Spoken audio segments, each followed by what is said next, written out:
and prepare for the future with a new minister. We are planning a series of conveniently scheduled community reflection gatherings and the first one of those will be today, 12:30, in the Learning Center, we believe, and pizza will be provided. And there'll be others, there's an order service here, others throughout the next 2 weeks. Please come and share your thoughts. The other one, if I get this, sorry. Oops. There we go. Oh, so sorry. The Green Sanctuary team has proposed a statement of conscience regarding action on climate change and other pressing environmental issues. Because our statement process requires 75% yes vote from the DuPage UU church members, this statement, as with our current statement of statements of conscience on marriage and reproductive health, is a way that as a church community, we can proudly speak with one voice and raise awareness awareness in public at rallies, marches, speaking events, or in print. Members will be asked to vote to approve the statement during the month of March. There are multiple ways in which you can cast your vote. Please take a look at the statement at the insert. It's in your order of service for more information, and stay tuned for details regarding the voting process and options during the month of March. Please make your own statement by casting your vote. Thank you.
Good morning.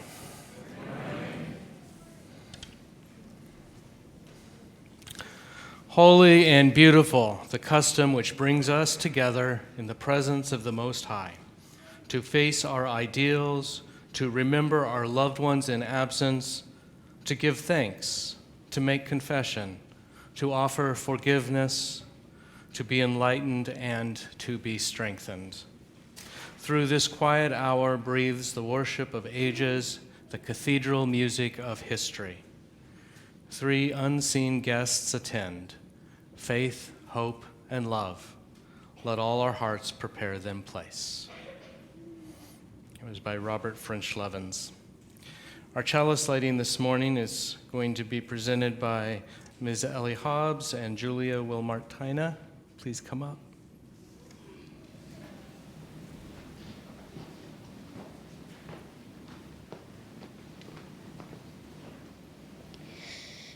We light our chalice this morning for the goal of world community with peace, liberty, and justice for all.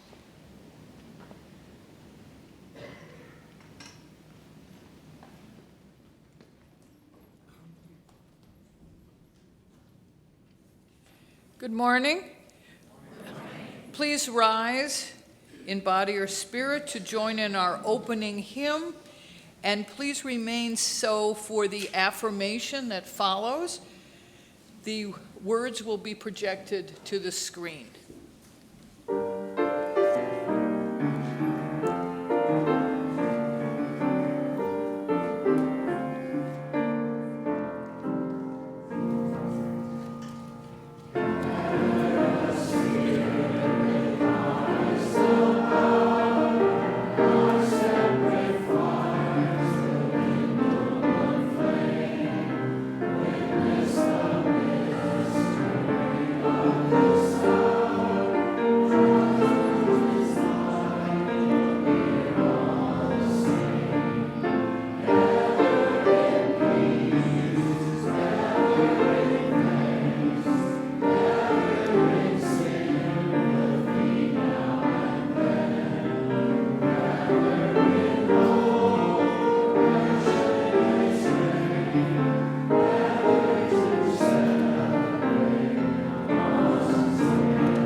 Please join me in the affirmation of this congregation. Love is the spirit of this church, and service is its law. This is our great covenant, to dwell together in peace, to seek the truth in love, and to help one another.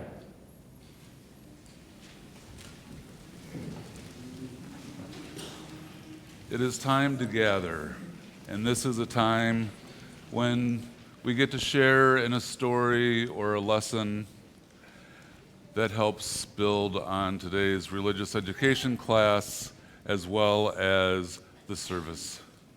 And the theme this month is resilience. Hi, Ethan. How you doing? Can we turn on Laugh too, please? Resilience is all about grit and being able to deal with issues that might not go your way. So I have a story. You know what, Ethan? You can help me if you stay up here. There was a young man that was having a really awful time. And he went to his father and said, "Dad, it's just been rough. I don't know how I'm going to get through all these times, bad times." So the father took the boy into the kitchen and said, "I want to show you something." And he takes a potato and an egg and some coffee beans, and he puts each of them into a separate pot of water and starts it to a boil. And the son's waiting around going, "I don't know what's going to happen here." But after about 20 minutes, the dad says, "Okay, let's see what happens here." And he takes the potato out of the pot, and he takes the egg out of the pot, and the other pot, he scoops the water and puts it into a cup.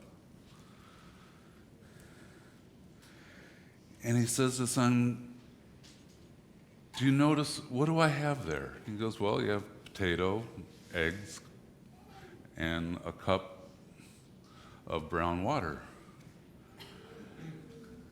And the father says, "But have you noticed what has changed? So you went from a potato that is tough, hard on the outside, and it put it through some adversity, and its skin has softened, and the potato is now weak. The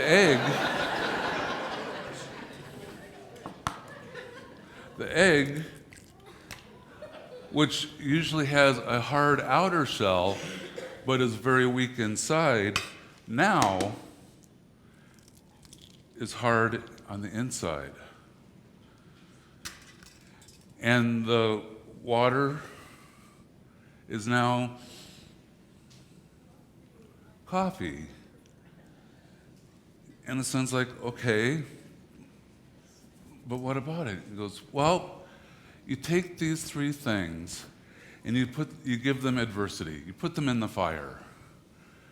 And the potato goes from hard and, you can't do anything, you can't squeeze it, to suddenly becoming soft inside.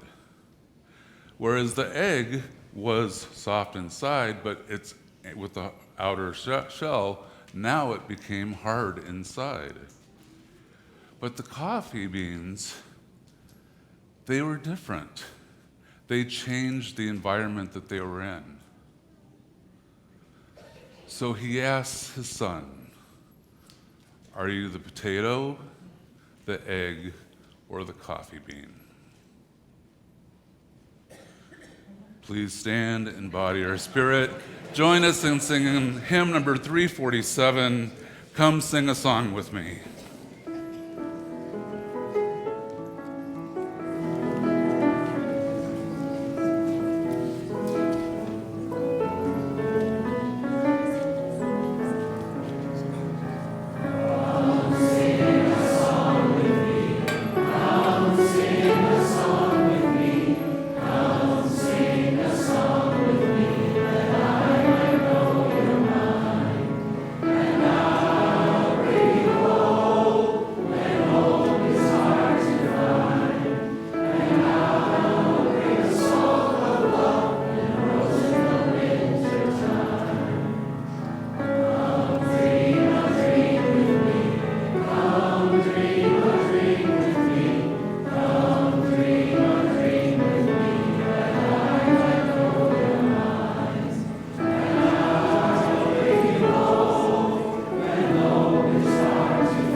Good morning. Our readings today are 3 poems on the theme of resilience. The first poem is called Sweet Darkness by David White.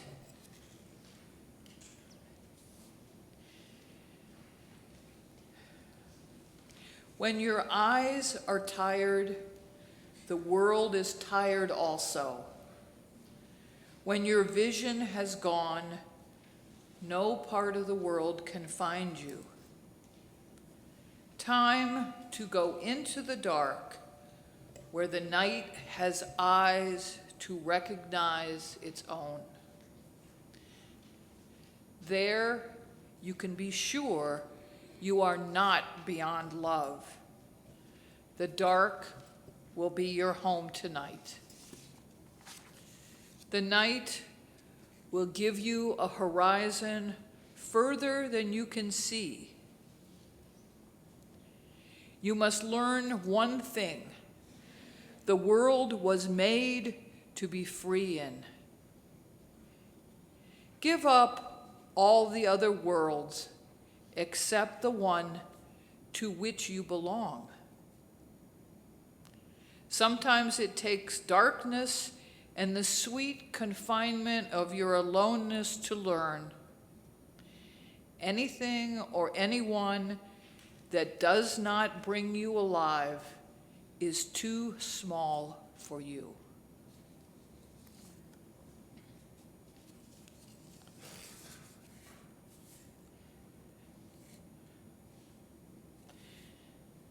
The second poem is by Wendell Berry, The Peace of Wild Things.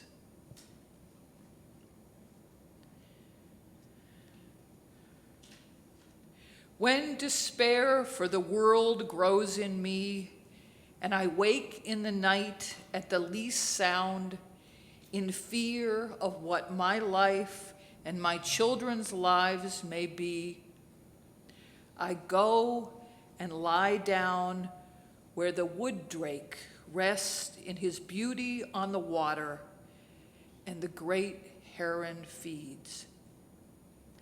I come into the peace of wild things who do not tax their lives with forethought of grief. I come into the presence of still water. I feel above me the day-blind stars waiting with their light. For a time, I rest in the grace of the world and am free.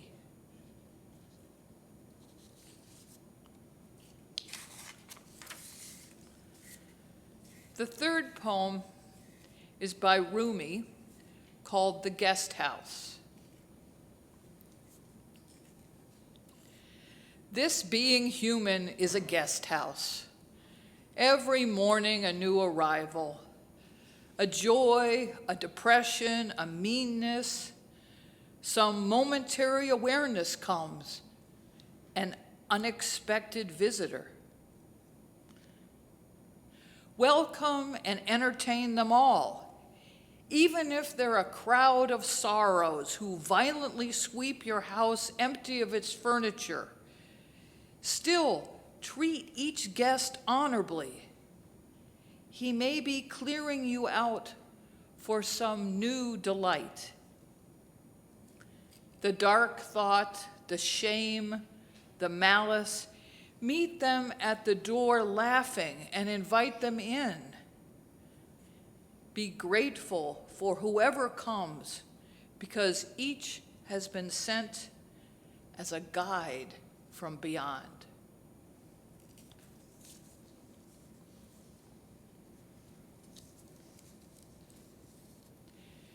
The offering for the support of this congregation will now be given and received.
With gratitude for the generosity of this community, can we all say together, thank you. Today we got to sing Come Sing a Song With Me, because my sermon title is a line from that song.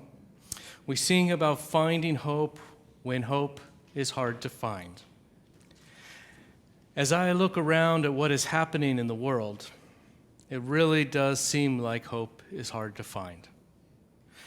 This is a difficult topic because pessimism based in our reality has overwhelmed any sense of optimism in my heart and mind. Hope is especially hard to find after we hear about another school shooting or witness unequal treatment under the law experienced by people of color, sometimes fatally so, or hear unpresidential threats coming from the Capitol, just to name a few. Pessimism overwhelms optimism in these times. Hope is hard to find. Having said this, perhaps it's helpful to separate optimism and hope, so often conflated with one another. Dr. David Henderson, affiliated with Parker Palmer Center for Courage and Renewal, wrote this after the school shooting in Newtown, Connecticut. He said, "Optimism claims everything will be all right despite reality.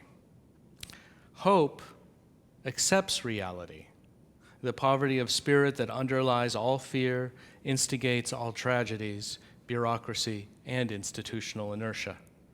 But hope has a trump card, the capacity of the human heart. When optimism gets ground up by reality, hope will go toe-to-toe with reality because of a heart that simply refuses to quit." When we speak of optimism, we mean optimism is the degree to which the individual believes that positive outcomes will occur in the future rather than negative outcomes for themselves and also for others they know, the economy, the world in general, and so on. Optimism is a belief, or at least a credible act of one purporting to believe in a positive outcome. But hope is slightly different. Hope is a feeling and a way of being rather than a belief. It is a generalized sense of internal emotion rather than a specific mental process externally displaying or speaking of positivity. Feelings lend themselves to poetry, so I will share this. Hope rises.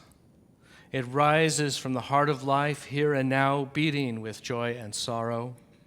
Hope longs. It longs for good to be affirmed, for justice and love to prevail, for suffering to be alleviated, and for life to flourish in peace. Hope remembers. It remembers the dreams of those who've gone before and reaches for connection with them across the boundary of death. Hope acts. It acts to bless, to protest, and to repair.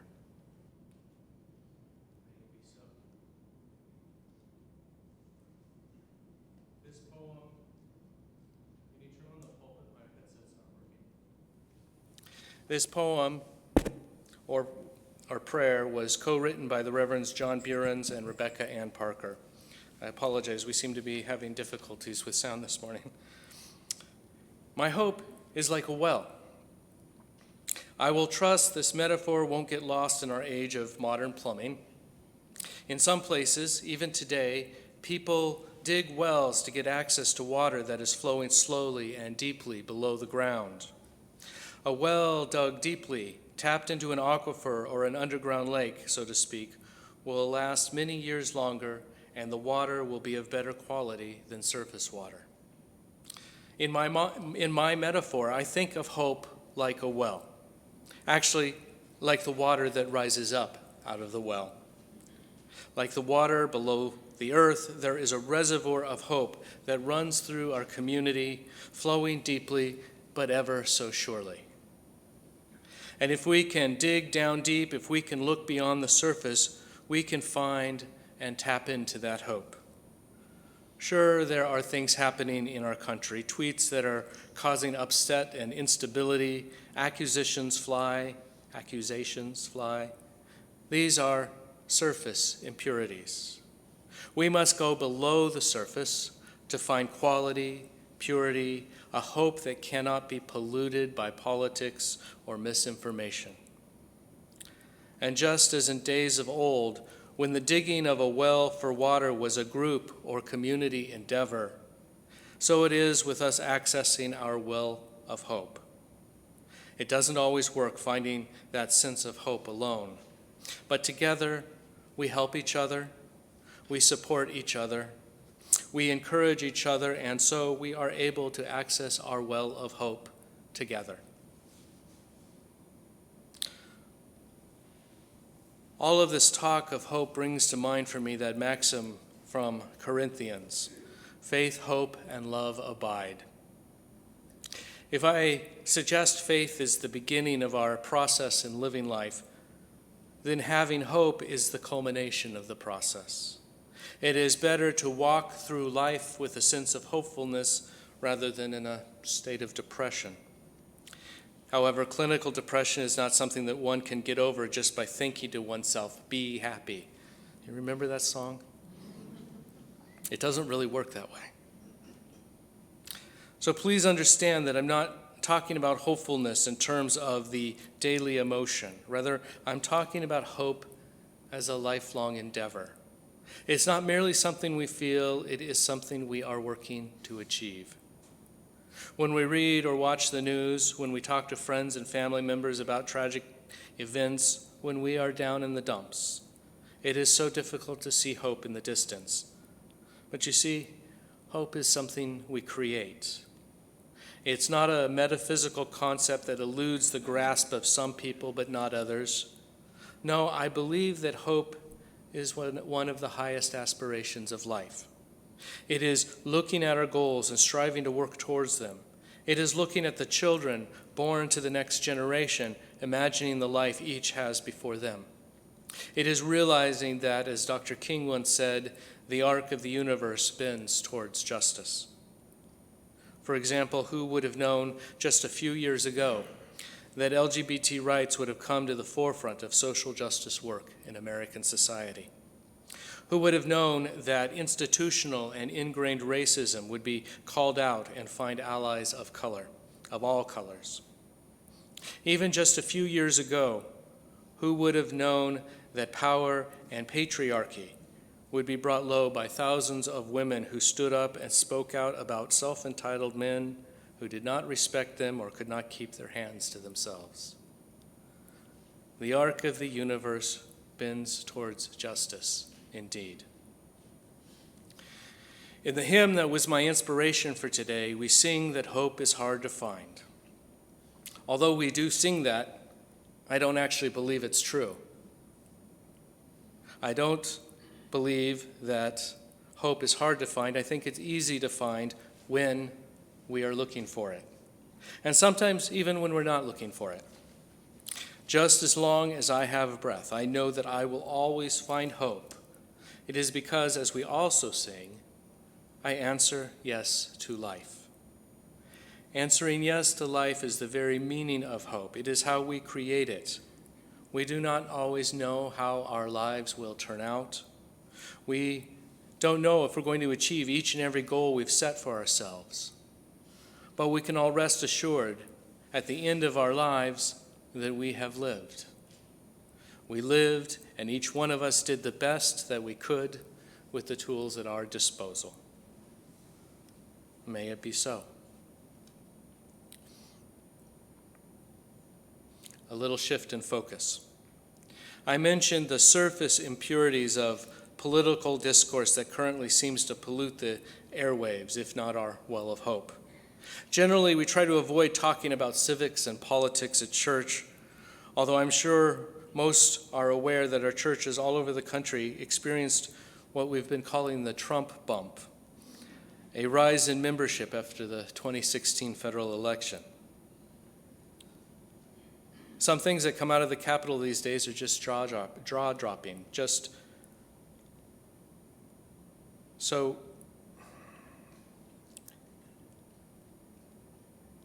so amazing, so crazy, how can we feel hopeful or think optimistically?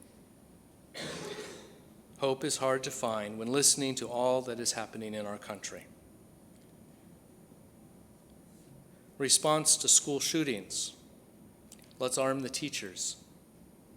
Response to climate change. Let's deregulate the industries that pollute. Response to rampant wildfires. Let's somehow turn off our rivers so we stop wasting water by letting it empty into the ocean. I'm still trying to figure that one out. Response to crime. Let's scapegoat immigrants and people of color. Also, let's turn our police forces into paramilitaries. Crazy things, I think, coming out of our capital. So as a church, we say we try to avoid politics except that we believe in justice and human rights. Children have been torn from parents and both now live with a sense of hopelessness. We speak out against that because it is unjust. Generally speaking, I think it's safe to say that we believe in health care for all and civil society and working to save the earth.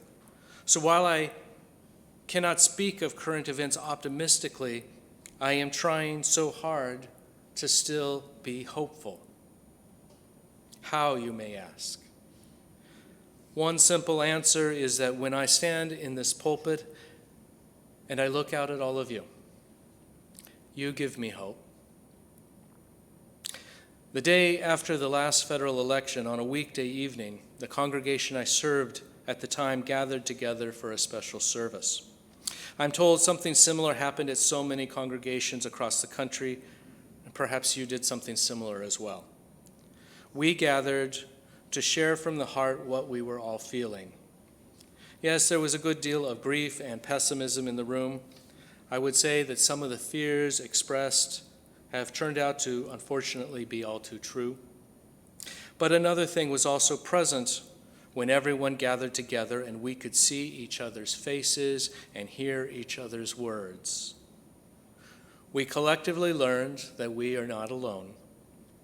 And here was a group of people that were not ready to give up the fight for justice and human rights. Here was a group that intended to keep on keeping on, as they say.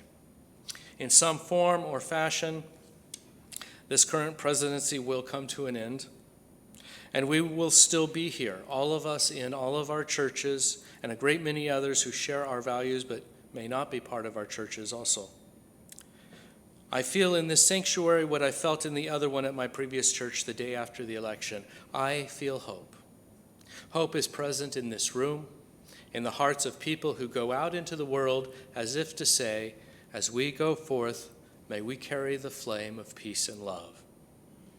That is part of who we are, those who carry peace and love with us out into the world, living those values out in our lives, and countering oppressions and injustices when we see them. Not letting those who do ill through intentional malice or unintentional negligence off the hook. And then we return here and to our other organizations that I know some of you are involved in doing social justice work. When we return, we can look at all the other faces gathered here, listen to the words spoken here, and become reaffirmed in our convictions and reassured in that feeling that we are not alone. In short, we come here to help each other maintain a sense of hopefulness as a bulwark against the negativity and polarization that we see in our country. I would like to leave you with another poem, a prayer really, which may surprise you when you learn that it's written by my colleague and predecessor at this church, the Reverend Kendall Gibbons. If all you can do is light a candle, tell a story, or keep a promise just this day, one more day, every day, keep us strong in the struggle, bearing witness, seeking freedom, creating justice. Find a way, build a way, make some way. This we pray, humbly pray, urgently pray. Clouds of witnesses surround us, Honored prophets, faithful workers, daring leaders, speak the truth, heal the world, light the dawn. And we journey together in the struggle, make connection, find forgiveness. Through the work, through the pain, moving on. We must build for the future peace and plenty, truth and justice, hope and freedom, not oppress and not destroy. Righteousness shines like a golden city, a mighty river, bringing hope, bringing peace, bringing forth joy. In the memory of sacrifice and enduring hope, liberation. In the dignity of worth of every soul, our salvation. In the power of love and the human spirit, transformation. We can change the world. Kendall wrote. May it ever be so, and blessed be you all.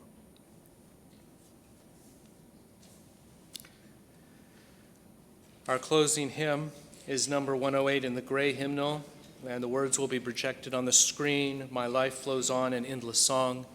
You're invited to rise in body or in spirit.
Before we all go, I wanted to just take a second and reinforce the announcement from earlier. Our transition team is inviting members and friends of the congregation to one of 5 different gatherings, the purpose of which is we are gathering from all of you your thoughts and reflections about this church community, and the transition team will take those thoughts and put them all together in a report that we'll be sharing with everybody when it's all done. The first one of those 5 meetings is happening today at 12:30 in the Learning Center. As a community, we have co-created a deep and life-nourishing well of hope. May we always let the richness of these waters, this well of hope, nourish others too. As we walk in the world, let us share some of our vision, some of our love, some of our hope, so that others may benefit and thrive. This is our mission, to draw from our well of hope to nourish others out there and then return here to be replenished again. May we do so with love and care. Blessed be.